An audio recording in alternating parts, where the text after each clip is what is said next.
Всем привет! Вы на канале 88 Клубков. Это канал по вязанию. Меня зовут Настя. В сегодняшнем видеоролике я вяжу яркую новогоднюю корзину.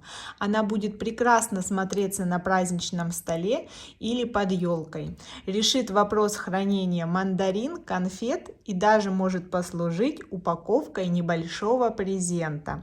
Я приготовила трикотажную пряжу красного, белого, бежевого и совсем немного черного цвета. Крючок номер 6, ножницы, иглу и сантиметр. Подписывайтесь на мой канал, ставьте лайки, все необходимые ссылки, а также скидку на приобретение необходимых материалов и инструментов я оставляю в описании под этим роликом. Приступим к работе.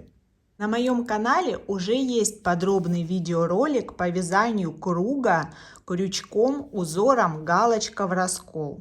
Ссылку на это видео я оставляю в описании под роликом. Оно подробное и понятное. А для себя я уже связала две заготовки. Одна 7 рядов с обвязкой по краю. Обвязка точно так же представлена в том ролике. Размер заготовки 16 сантиметров. Это донышко нашей корзины. Вторая на один ряд больше, 8-рядная, без обвязки. Размер 18 сантиметров. Она послужит крышкой корзины. Так вот, крышку откладываю в сторону сейчас. Беру донышко и продолжаю вязать уже стенки. Следующий ряд идет без добавлений. Я вставляю крючок в одну полупетлю, а также в заднюю перемычку петли. Вытаскиваю и формирую первый столбик. Готово. Далее следующая полупетля, перемычка и второй столбик. Так до конца ряда без добавлений. 42 петли в круг у меня провязано. Теперь я отрезаю нить с небольшим запасом и вытягиваю петлю. Делаю бесшовное соединение. В первую петлю по кромке увожу край нити и возвращаю ее в исходную петлю, но уже наизнанку. Подтягиваю, чтобы кромочные косы были одного размера. Далее я буду вводить белую нить. Следующий ряд белой нитью вяжется, поэтому прикладываю с небольшим запасом, вставляю крючок в раскол, вывожу первый столбик следующего ряда. Подтягиваю край начала и край конца нити и буду ввязывать их в полотно, прикладывая по задней стенке. Здесь также слежу за подачей нити. Скрутка нити смотрит на пальцы вверх, для того, чтобы столбики были ровные и аккуратные. Точно так же без добавлений 42 столбика в круг.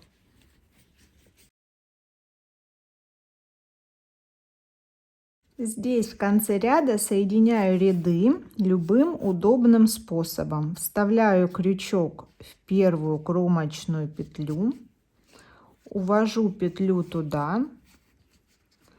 Далее вставляю крючок в раскол, подхватываю уведенную петлю, подхватываю рабочую нить и формирую первый столбик следующего ряда.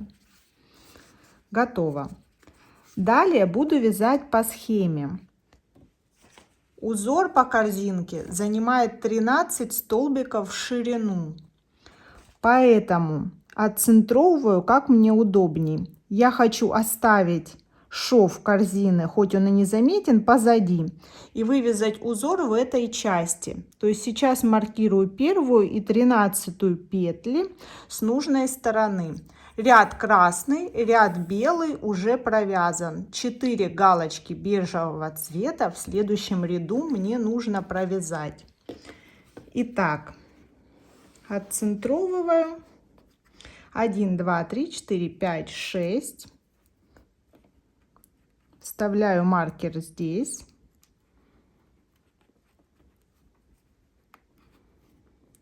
И 1, 2, 3, 4, 5, 6, 7, 8, 9, 10, 11, 12, 13. И здесь маркированные петли включены в узор. То есть 1 и 13 у меня маркированы.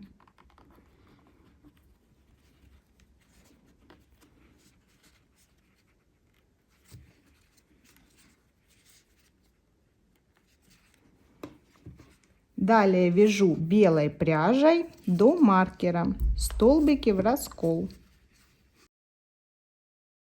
Я подошла к маркированной петле. По ходу вывязывания узора белый цвет у меня основной, поэтому прерывание нити делать я не буду. Вынимаю крючок, распускаю последнюю петлю, вставляю крючок и завершаю последний столбик перед маркером уже бежевой нитью, чтобы шляпка следующего столбика была бежевая. Подтягиваю край начала и белую нить для ввязывания ее в полотно. Далее по моей схеме 2 столбика бежевой пряжей. Еще раз немножко подтягиваю. И следующий снова бежевый.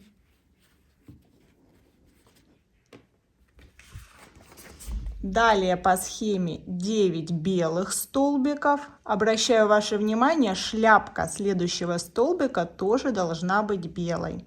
2 бежевых, и круг завершается белой пряжей.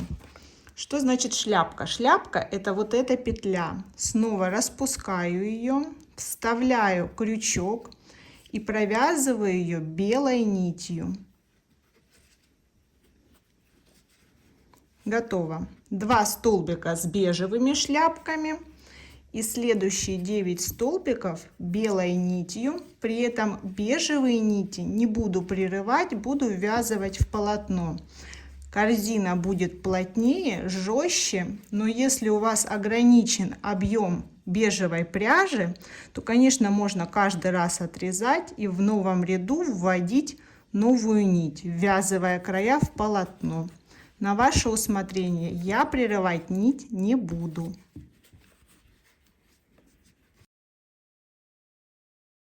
Впереди последние 2 петли узора, они должны быть бежевыми, и я уже не провязала предпоследнюю петлю, потому что мне необходимо провязать ее бежевой нитью.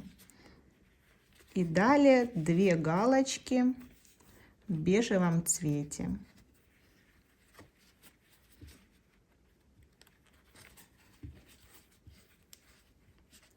Последняя, 2-я галочка провязывается белой нитью. Готово. Далее завершаю ряд, повторяюсь, белой пряжей. Вот что я сейчас имею. 2 с этой стороны, 2 с этой. Со следующего ряда по моей схеме уже по 3 галочки, они сходятся к центру узора. Далее по 4 и потом 13 бежевых галочек, 3 ряда. Вяжу ряд за рядом, комбинируя бежевый и белый цвета.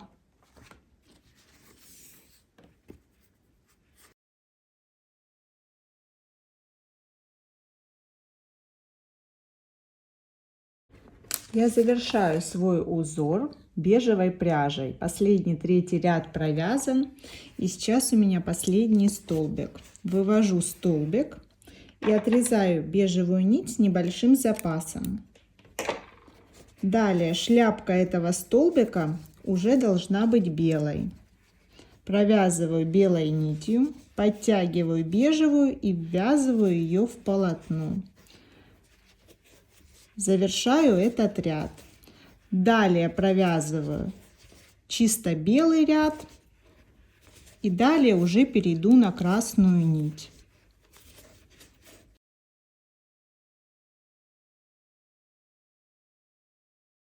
Узор по схеме у меня провязан. Теперь мне нужно прервать белую нить. В конце ряда отрезаю ее с небольшим запасом. Делаю соединение по аналогии с предыдущим рядом, когда удаляла красную нить, и возвращаю эту нить в исходную на изнанку.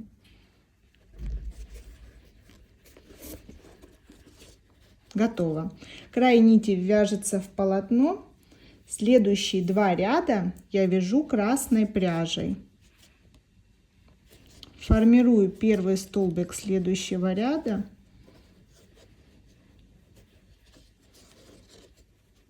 Подхватывая оба края в полотно. После чего будет обвязка края. Покажу, как ее сделать. И перейдем к изготовлению крышки. Второй итоговый красный ряд подошел к концу. Обвязку я буду делать в дальнюю полупетлю. Вот так. Но сейчас для того, чтобы сделать бесшовное соединение, я отрезаю нить с запасом для обвязки. Это 5,5 оборотов вокруг корзинки. 2, 3, 4, 5 с небольшим запасом. Отрезаю нить, после чего вытаскиваю последнюю петлю. Соединяю в первую кромочную, увожу в исходную на изнанку и этой же нитью продолжаю обвязку. В дальнюю полупетлю соединительными стежками, соединительными петлями до конца ряда. Стараюсь не стянуть и не связать слишком свободно, то есть с тем же натяжением нити, как и все полотно. Обвязку закончила, соединяю по аналогии со всеми рядами. Увожу под первую кромочную и возвращаю на изнанку в исходную петлю. Эту нить можно спрятать по изнанке. Корзинку убираю в сторону, она еще потребует оформления. Перехожу к довязыванию крышки. Напоминаю, у меня 8-рядный круг узором галочка в раскол. Далее он был выполнен без обвязки. И я перехожу к вязанию следующего ряда в раскол без перехода, но уже без добавлений. Обращаю ваше внимание, если здесь у меня было 42 петли в круг, здесь их 48. Вот следующий ряд провязываю 48 петель, ни одной больше и ни одной меньше.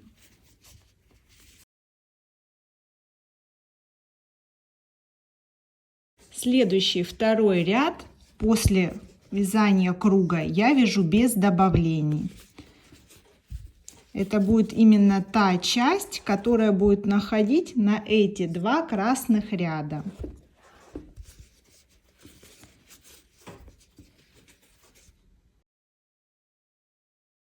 После второго ряда я уже имею форму, похожую на крышку, подходящую по размеру для моей корзинки. Соединяю красный ряд.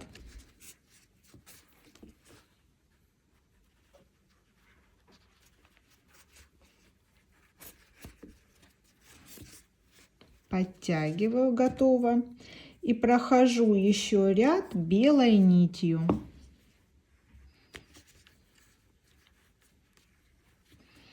Это опушка шапки. Можно добавить плюшевой пряжи.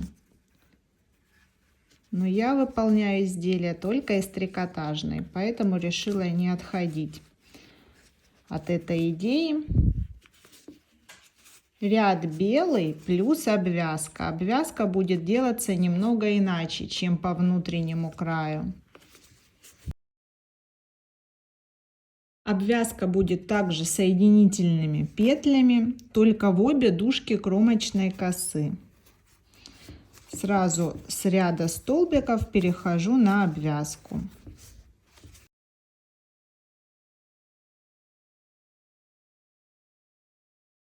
Конечно, ни одна шапка Деда Мороза не обойдется без помпона. Помпон я выполняю точно так же из трикотажной пряжи. По аналогии с вязанием донышка создаю кольцо, в которое провязываю 6 столбиков. Второй, третий, четвертый, пятый и шестой. Собираю кольцо, туго затягивая,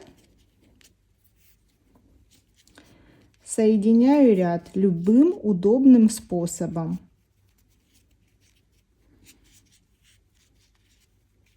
Я буду соединять с помощью хвостика.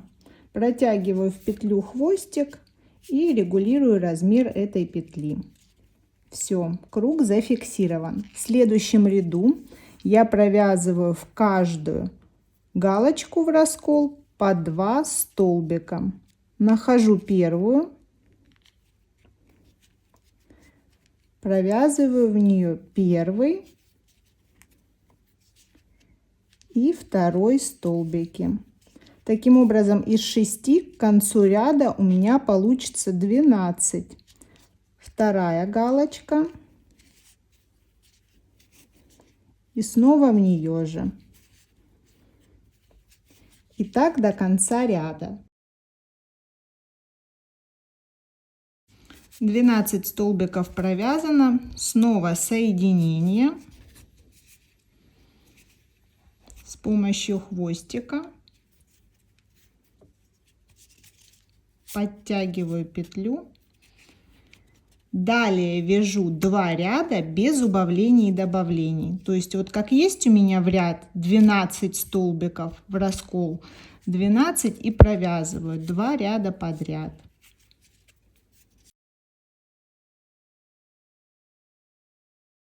Вот что у меня получилось, такая полусфера. Отрезаю нить с хорошим запасом, чтобы хватило на пришивание. Вставляю длинный край в иглу.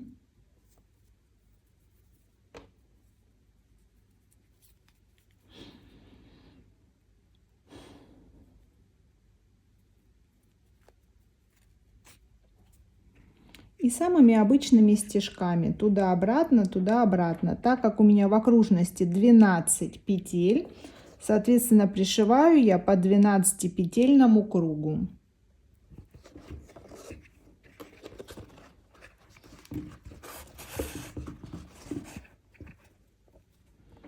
И обратно в соответствующую точку.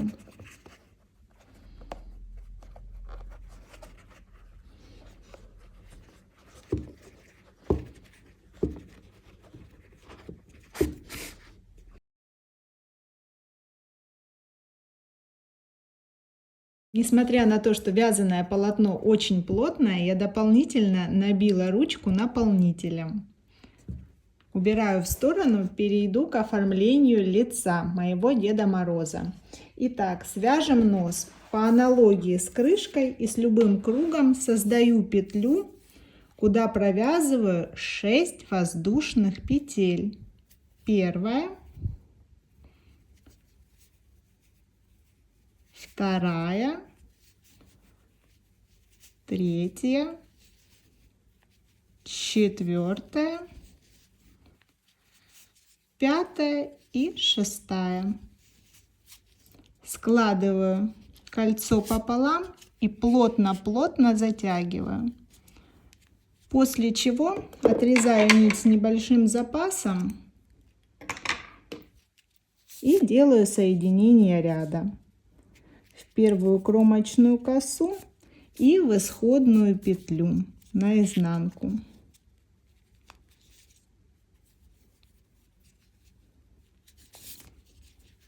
Хорошенько подтягиваю и выворачиваю.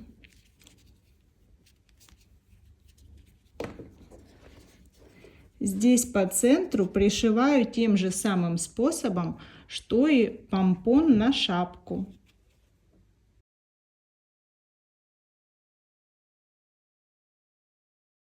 Такой обаятельный носик у моего Деда Мороза. Теперь осталось дело за малым и за самым главным — сделать глаза. Нахожу равноудаленные точки. Вот, допустим, последняя, 4-я при переходе к бежевому полотну. Сделаю стежок здесь и, соответственно, здесь. С изнанки черной нитью. Поворачиваю нить так, чтобы скрутка оказалась внутри.